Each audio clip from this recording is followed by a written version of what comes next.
So this piece of music was something I really liked a lot.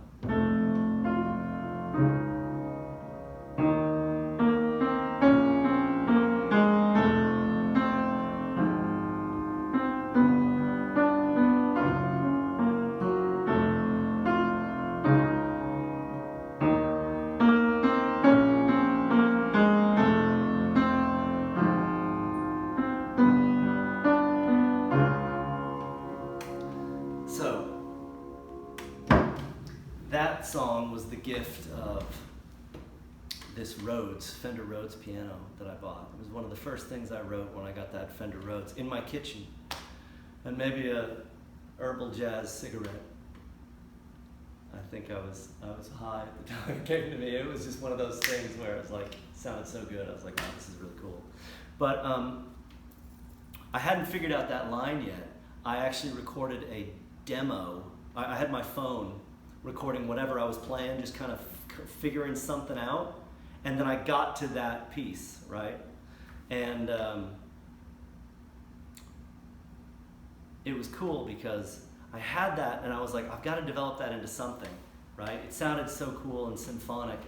And then I had another piece of music that was this. I want to rock,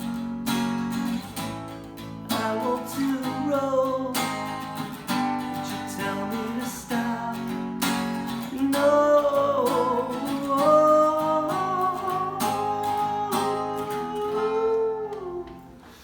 And that song was meaningful to me too, because it was like, even if I'm not making any money doing this, even if no one is watching this, it still has meaning to me, and it still has value.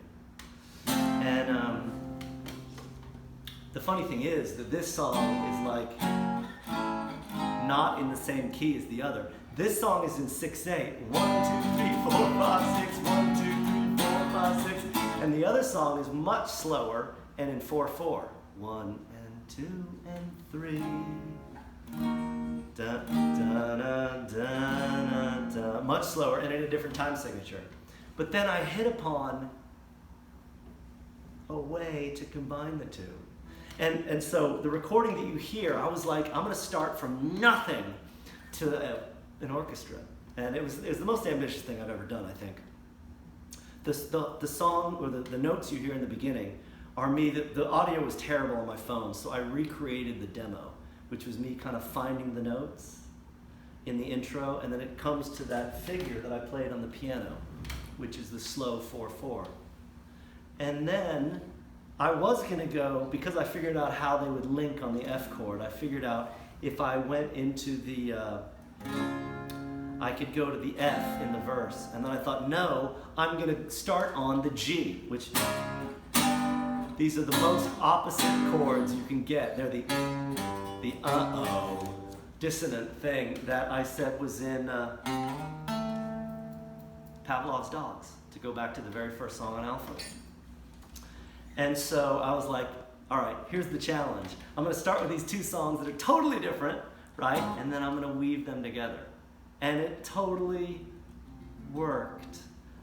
If by having the 4/4 part slow and the 6/8 part fast and bringing them together on, you can tell me to stop, but I won't. And then you go into the F, and then the figure I played on the piano takes off.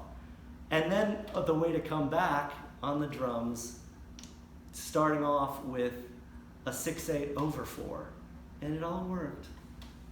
And I had a set of working lyrics for it that were kind of silly and inconsequential.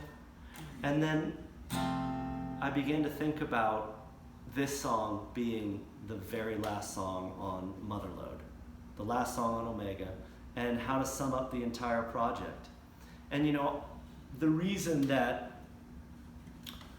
I had to go to China, like, to record all this, was to have a job that would pay me enough to live on, with some breaks to record music in the summers and winters. And it's because, you know, the previous album I did, after I sold CDs at shows and stuff, there were only 3 or 4, you know, I made, I think $66 was what I made on internet downloads and streams and stuff. And you know, here I am now in China working on not just one album, a double album. And I know full well, like, people now release singles. They release songs. It's like we've gone back to the 50s. People don't even release albums. And here I am, very self-importantly, doing a double album. It's ridiculous. And recording songs from 25 years ago on Alpha. Ridiculous, right? And you know, I wrote these lyrics. If a tree falls when no one's around, can it even make a pound? And the song became about the value of the project, the value of the double album, my own value. And it tied in with, well, whatever happens, you know, I want to rock, I want to roll. I still have a role, right? Even if I don't make a lot of money, even if I make no money at all. Anyway, so the song came together, and I had a few little Easter eggs to put into the music.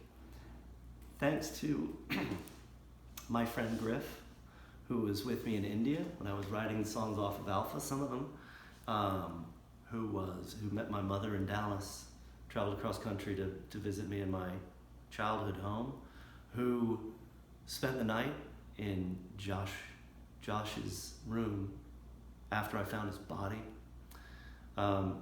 Griff was sensitive enough to throw a little Easter egg from Alpha that ties Alpha and Omega together, right? So there's something that connects it to the first song on Alpha, musically. Anyway, I was really happy with the way it turned out. I actually was pleased that I got that figure 3 different ways, right? Once on digital piano or electric piano, once with a slide guitar, and then once with an orchestra. And there was a time there where I thought I was going to do a whole symphonic movement just based on that, you know? And I did mess around with it a bit. But at that point, I was like, I don't need to spend another 5 years working on this album, you know? I think I'll just let it fade out. Of course, then I couldn't resist a little sort of hidden track at the end where everything on that song comes together. And again, you know, like my life, even if no one gets this album, it's meaningful to me, and I'm glad I did it. So, there you go. That's it. Cut.